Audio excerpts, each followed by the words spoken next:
Did the headline on this Facebook post correctly describe a draft report about the effect of lockdowns on the spread of COVID-19 in the US and other countries? No, that's not true. The paper is, by its own wording, still a working draft and has not yet been subjected to professional peer review.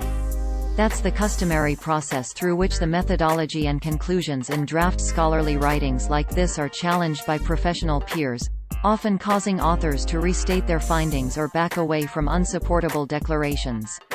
In this draft paper, the authors note lockdowns were implemented at the same time as other policies and in countries with imperfect data collection, which makes it impossible to isolate the effect of shelter-in-place orders on the ultimate death toll.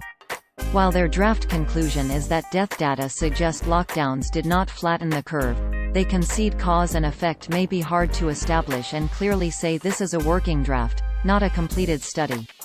The headline declaring lockdowns backfired appears over a Facebook post, published on the Unbiased America account on June 24, 2021, under the title, New Study.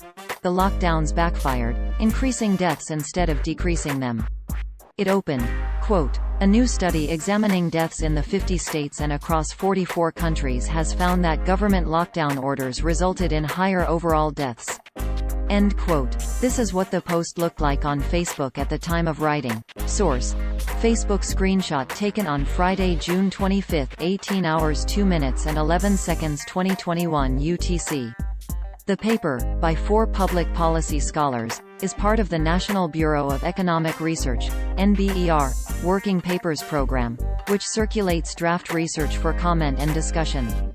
At the top of the first page, NBER includes this disclaimer, quote, "NBER working papers are circulated for discussion and comment purposes. They have not been peer-reviewed or been subject to the review by the NBER Board of Directors that accompanies official NBER publications."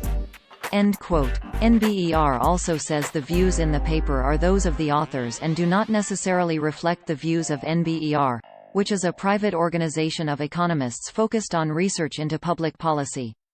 NBER is funded by grants from government agencies like the National Institutes of Health, private foundations like the Bill and Melinda Gates Foundation, corporations like Johnson and Johnson, oil companies like ExxonMobil, by Google, and by major banks. While the authors write that they found excess deaths, the difference between past years' patterns and the studied years' observed deaths did not drop as expected after shelter-in-place (SIP) orders were put in place. The discussion section of the draft paper outlines possible problems with concluding that lockdowns failed. Quote, "We rely on total mortality, instead of cause-specific mortality. However, total mortality can also suffer from measurement error. For example, there could be a lag in registering deaths, and upward revision of mortality data is common in many countries. It is also possible that deaths are simply undercounted, especially in developing countries or rural areas due to lack of resources. Second, enforcement and implementation of SIP policies could vary across countries or U.S. states.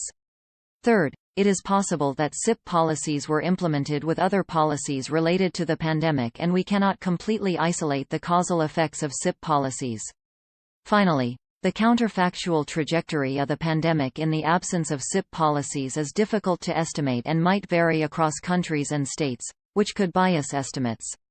End quote. The Facebook post, in addition to citing the draft paper as a study, before it has been reviewed, revised and edited, does not include any of the caveats the authors provide about the limitations of their methods, which rely on statistical databases and not empirical research into the questions of unintended consequences of shelter in place.